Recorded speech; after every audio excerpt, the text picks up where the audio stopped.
மிந்த்ராலேருந்து 2 inners நான் purchase பண்ணியிருக்கேன். டேய் ஜெட்டியை கூட எஸ் இன்னர்ஸை கண்டிப்பாக ஆன்லைனில் தான் வாங்கணும். அது ஏன் சொல்கிறேன், இந்த மாதிரி இன்ட்ரெஸ்டிங்கான ஃபேஷன் டிப்ஸ்க்கு மறக்காமல் நம்ம பேஜை ஃபாலோ பண்ணிக்கோங்க. நீங்கள் பர்ச்சேஸ் பண்ணுற இன்னர்ஸ் டாப் பாட்டம் எதுவாக வேணா இருக்கலாம். ஒரு ஷாப்பில் போய் ஒரு ஷர்ட்டோ பேண்ட்டோ ட்ரையல் பண்ணி நீங்கள் பர்ச்சேஸ் பண்ணுற மாதிரி உங்களோட இன்னர்ஸை நீங்கள் ட்ரையல் பண்ணி பர்ச்சேஸ் பண்ண முடியாது. அதே நீங்கள் ஆன்லைனில் வாங்கினாலும் ரிட்டர்ன் ஆப்ஷனும் கிடையாது அண்ட் எக்ஸ்சேஞ்சும் கிடையாது. ஸோ எங்கே வாங்கினாலும் ஒன்று தானே, இதுக்கு நான் ஷாப்லேயே வாங்கிட்டு போயிடுவேனே அப்படின்னு நீங்கள் கேட்டிங்கன்னா அதில் தான் மேட்ரே இருக்குது. நீங்கள் ஒரு ஷாப்பில் போய் இன்னர்ஸ் பர்ச்சேஸ் பண்ணுறீங்கன்னா டிசைன், கலர், ஷேப் என்ன மாதிரி இருக்குன்னு சொல்லிட்டு உங்களால் பார்க்க முடியாது.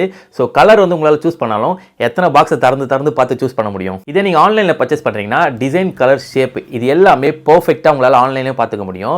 அதுவும் 1-2 பீஸ் இல்லை, ஆயிரக்கணக்கான பீஸை நம்மளால் ஆன்லைனில் பார்த்து ஒரு கம்ஃபர்டபுளான ஷாப்பிங் நம்மளால் ஆன்லைன்லேயே பண்ணிக்க முடியும். இதில் ரொம்ப முக்கியமான விஷயம் பார்த்தீங்கன்னா, ஷாப்பை விட ஆன்லைனில் ஒரு 100-200 ருபீஸ் நமக்கு கம்மியாக கிடைக்கிறதுனால ஒரு கம்ஃபர்டபுளான ஷாப்பிங் நம்ம பண்ணுறது மட்டும் இல்லாமல் நம்மளால் நிறைய மணியும் சேவ் பண்ண முடியும். ஸோ இன்னர்ஸை ஷாப்பில் பர்ச்சேஸ் பண்ணுறதை விட ஆன்லைனில் பர்ச்சேஸ் பண்ணுறது தான் ஒரு பெஸ்ட்டான சாய்ஸாக இருக்கும். நான் பர்ச்சேஸ் பண்ணது ஜாக்கிலேருந்து ஒரு இன்னர்ஸ் அண்ட் லிவிஸ்லேருந்து 2 இன்னர்ஸ். ஸோ நீங்கள் உங்கள் இன்னர்ஸை ஆன்லைனில் பர்ச்சேஸ் பண்ணுவீங்களா இல்லை ஷாப்பில் பர்ச்சேஸ் பண்ணுவீங்களான்றது கமெண்ட்ஸை சொல்லுங்கள்.